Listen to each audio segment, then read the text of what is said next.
নিয়ন্ত্রণ হারিয়ে যাত্রীবাহী একটি বাস রাস্তার পাশের পুকুরে পড়ে অন্তত ২০ জন আহত হয়েছেন। দুর্ঘটনায় নিখোঁজ ছিল ৩ মাস বয়সী একটি শিশু।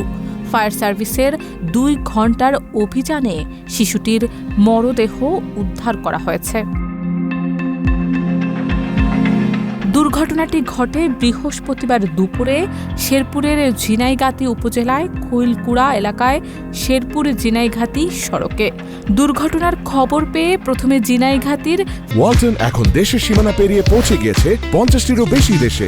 ওয়ালটন, ঘরে ঘরে বিশ্বজুড়ে। ফায়ার সার্ভিসের একটি ইউনিট ঘটনাস্থলে গিয়ে উদ্ধার কাজ শুরু করে। আহতদের ঝিনাইগাতী উপজেলা স্বাস্থ্য কমপ্লেক্সে পাঠানো হয়। একটা কভার ব্যাংক ছিল, একটা অটো ছিল। অটো আর কভার ব্যাংকের মাঝামাঝি পড়ে গেছে। বাসটা পরে একটা বাগ দিছে। বাগ দেওয়ার পরে বেশি কাট দেওয়ার কারণে বাসটা মুচড় খায় ডাইরেক্ট রাস্তাতেই একটা খায় ডাইরেক্ট পুকুরে পড়ে গেছে।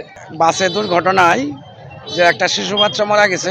এই বাচ্চার বাপ অনেক গরিব মানুষ। ১২ বছর পর একটা বাচ্চা হয়েছে। এই বাচ্চাটা আজকে গাড়ি অ্যাক্সিডেন্টে মারা গেছে। উদ্ধার অভিযান শেষ হওয়ার পর শিশুটির মরদেহ স্বাস্থ্য কমপ্লেক্সে এনে পরিবারের কাছে হস্তান্তর করা হয়। প্রাথমিকভাবে প্রশাসনের পক্ষ থেকে শিশুটির পরিবারকে সহায়তাও দেওয়া হয়। প্রায় আনুমানিক ১০-১৫ জনের মতো আহত হয় এরকম আমরা লোকমুখে শুনতে পারি। অল্প বয়সের একটা বাচ্চা মিসিং আছে। সেটা সুবাদেই আমরা কাজ শুরু করি।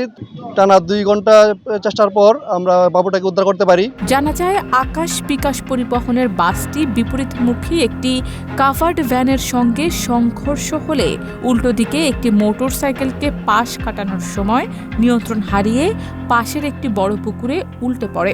পুকুরে পড়ে যাওয়া বাসটিতে প্রায় ৩০ থেকে ৩৫ জন যাত্রী ছিলেন। শারমিন নিশু, ঢাকা পোস্ট।